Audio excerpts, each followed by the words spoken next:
Hello friends, welcome to Erode Ammachi Samayal. This is நம்ம வீட்டு சமையல். இன்னைக்கு நம்ம பார்க்க போறது ஒரு சூப்பரான நல்ல டேஸ்டான எல்லாருக்குமே பிடிச்ச சக்கரை பொங்கலும் அதுக்கு அப்புறம் புரட்டாசி மாசத்துக்கு பாத்தீங்கன்னா சாமியை மலை ஏத்துறது அப்படினு சொல்லுவோம். அப்போ மாவிளக்கு செய்வோம். அந்த மாவிளக்கு நல்ல ஈஸியா எப்படி செய்யலாம்னு பாப்போம் வாங்க. நம்மளோட சேனல்ல சப்ஸ்கிரைப் பண்ணாதவங்க சப்ஸ்கிரைப் பண்ணிக்கங்க. சமையல் குறிப்புகள்லாம் உடனே உங்களுக்கு வேணும்னு நினைச்சீங்கன்னா பக்கத்துல இருக்க பெல் பட்டனை அழுத்தி வச்சுக்கோங்க. அப்படியே Facebook, Instagram, ஷேர் சாட்டை ஃபாலோ பண்ண மறந்துடாதீங்க. பாருங்க இது வந்து நான் என்ன பண்ணிருக்கேன் 1/4 கிலோ அளவுக்கு அதாவது 250 கிராம் அளவுக்கு நான் வந்து பச்சரிசி எடுத்திருக்கேன். அதாவது பொன்னி பச்சரிசி எடுத்திருக்கேன். உங்களுக்கு பொங்கல் பச்சரிசி எடுத்தாலும் பரவாயில்ல, எதுனாலும் பரவாயில்ல. 400 கிராம் அளவுக்கு வெல்லம் எடுத்திருக்கேன். அப்பதான் டேஸ்டா இருக்கும் நமக்கு. 50 கிராம் அளவுக்கு பாசிப்பருப்பு எடுத்திருக்கேன்.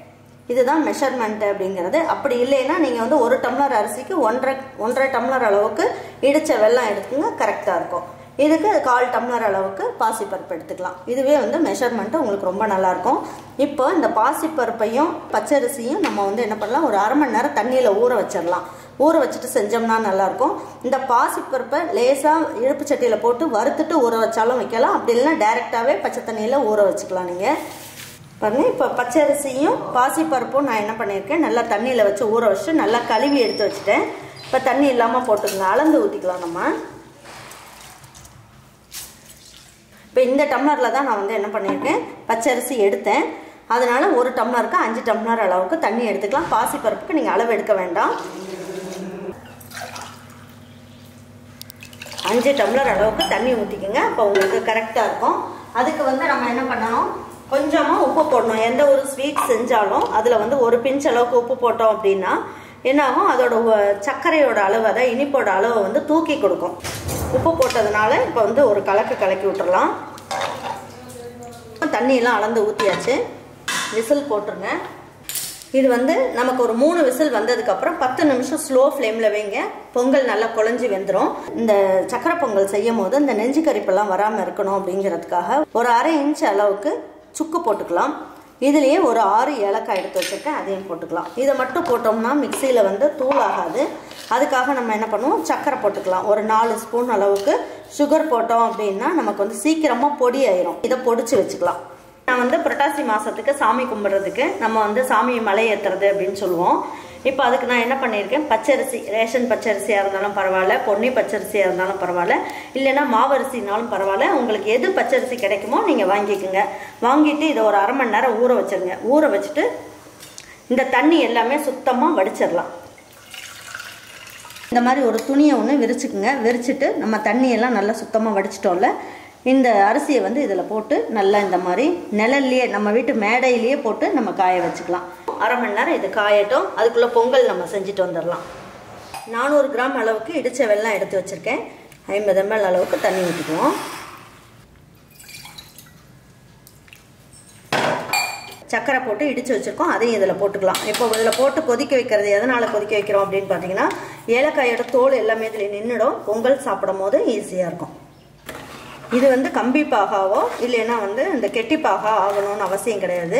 இதில் இருக்க அந்த சர்க்கரையில் இருக்க, அதாவது வெள்ளத்தில் இருக்க கல்லெல்லாம் போகணுங்கிறதுக்காக தான் நம்ம வந்து இதை நல்லா கொதிக்க வைக்கிறோம்.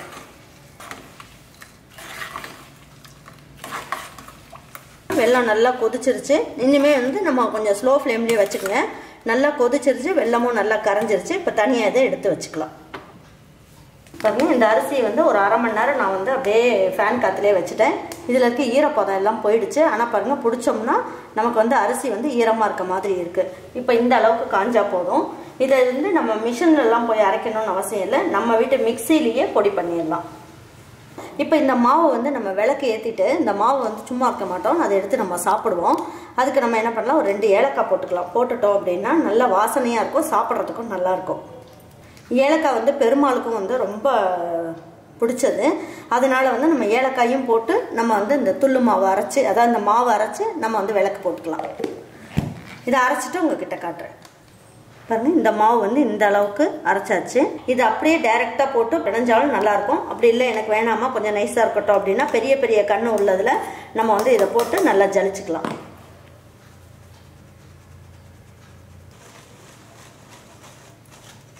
ரெண்டு ஸ்பூன் அளவுக்கு வெல்லம் போட்டுக்கலாம். இப்போ இந்த வெல்லத்தில் வந்து கொஞ்சம் மாவு வந்து ஈரப்பதமாக தானே இருக்கும். அதனால நம்ம என்ன பண்ணணும், இதை போட்டு அப்படியே நல்லா பிசைஞ்சிக்கலாம்.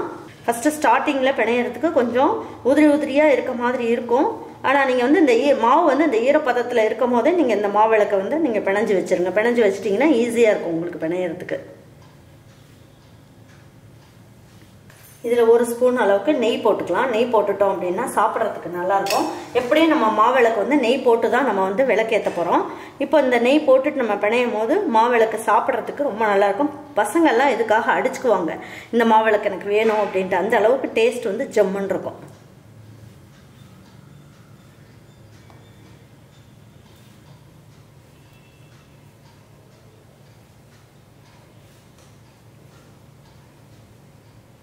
நல்ல ஈரப்பதமாக ஆயிடுச்சு. இப்போ உங்களுக்கு எத்தனை விளக்கு வேணுமோ நீங்கள் அதுக்கேற்ற மாதிரி ரவுண்ட் பண்ணி இந்த மாதிரி பிடிச்சிக்கோங்க.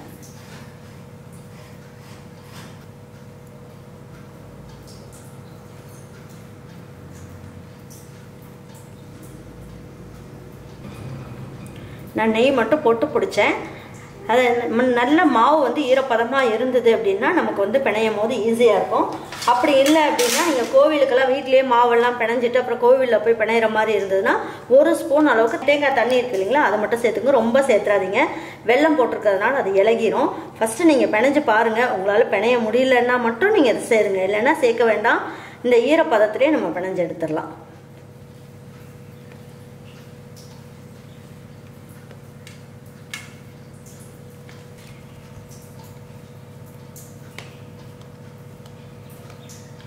நல்லா உருண்டை பிடிச்சாச்சு. இப்போ இந்த பெருவிரலை வச்சுட்டு இப்படி ஒரு அழுத்தம் கொடுங்க லேசா.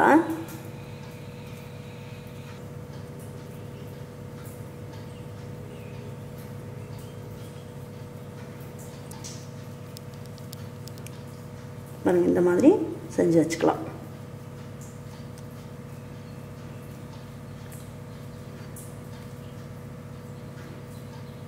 இப்படி பிசைஞ்சு வச்சுருங்க. அதுக்கப்புறமா கூட நம்ம விளக்கேற்றும் போது மறுபடியும் பிசைஞ்சுக்கலாம். இப்போ பொங்கல் எப்படி இருக்குன்னு பார்ப்போம்.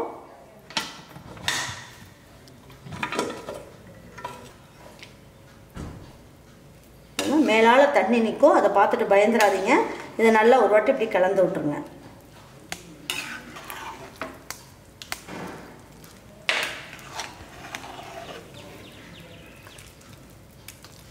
ஸ்டவ் ஆன் பண்ணிடுறோம். இப்போ நம்ம எடுத்து வச்சிருக்க வெல்லம் இருக்கு இல்லைங்களா, அதை வந்து இதில் ஊற்றிடலாம். நல்லா கலந்து விட்டுருவோம்.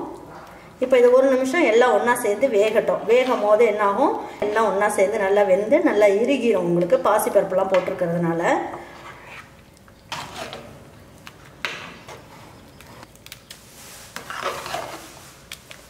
பாருங்க. இப்போ வந்து நல்லா கிளறி விட்டாச்சு. இது ஒரு 2 நிமிஷம் எல்லாம் வேகட்டும். அதுக்குள்ளே இதுக்கு வந்து ஒரு தாளிப்பு கொடுத்துடலாம். பாருங்க, இப்போ வந்து என்ன பண்ணலாம், ஒரு 25 ml அளவுக்கு நெய் ஊற்றிக்கலாம்.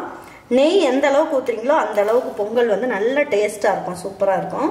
பாருங்க, நெய் இந்த அளவுக்கு நல்லா காஞ்சிருச்சு. இப்போ நம்ம என்ன பண்ணலாம் அப்படின்னு பார்த்தீங்கன்னா, உங்களுக்கு எந்த அளவுக்கு முந்திரி பருப்பு பிடிக்குமோ நீங்கள் அந்த அளவுக்கு முந்திரி பருப்பை போட்டுக்குங்க.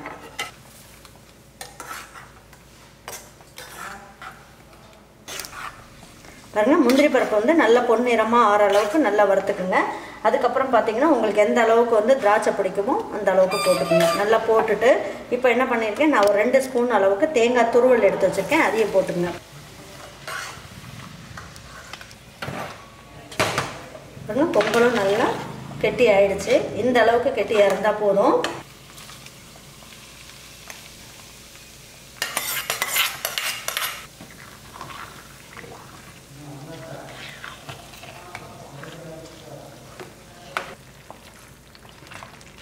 இப்போ நமக்கு ஊற்றினோடனே நெய் நிறையா இருக்க மாதிரி இருக்கும். எல்லாம் ஒன்றா சேர்ந்து நல்லா வேகும் போது இந்த நெய்யெல்லாம் எங்கே போகுதுன்னே தெரியாது. அந்த அளவுக்கு வந்து எல்லாம் ஒன்றா சேர்ந்து நல்லா வெந்து சூப்பராகிடும்.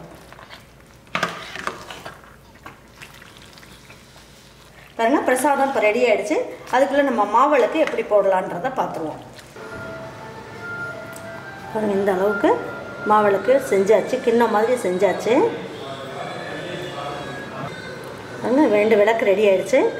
இப்போ வந்து நம்ம பொங்கல் எடுத்து வச்சு நம்ம வடையெல்லாம் சுட்டு வச்சு நம்ம வந்து இந்த மாவிளக்கு போட்டு சாமி கும்பிட்டுடலாம்.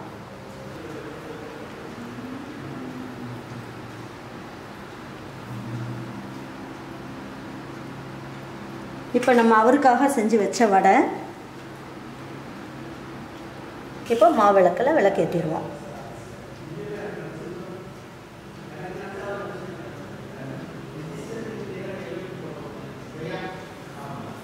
இதே மாதிரி உங்கள் வீட்டில் வர புரட்டாசி சனிக்கிழமைக்கெல்லாம் நீங்கள் என்ன பண்ணுங்கள், சாமி கும்பிட்றவங்க இந்த மாதிரி தழுகை போட்டு நல்லா சாமி கும்பிடுவாங்க.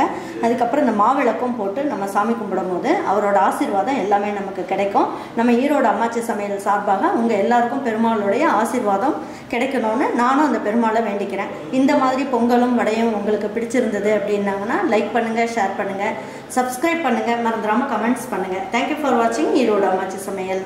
தேங்க்யூ.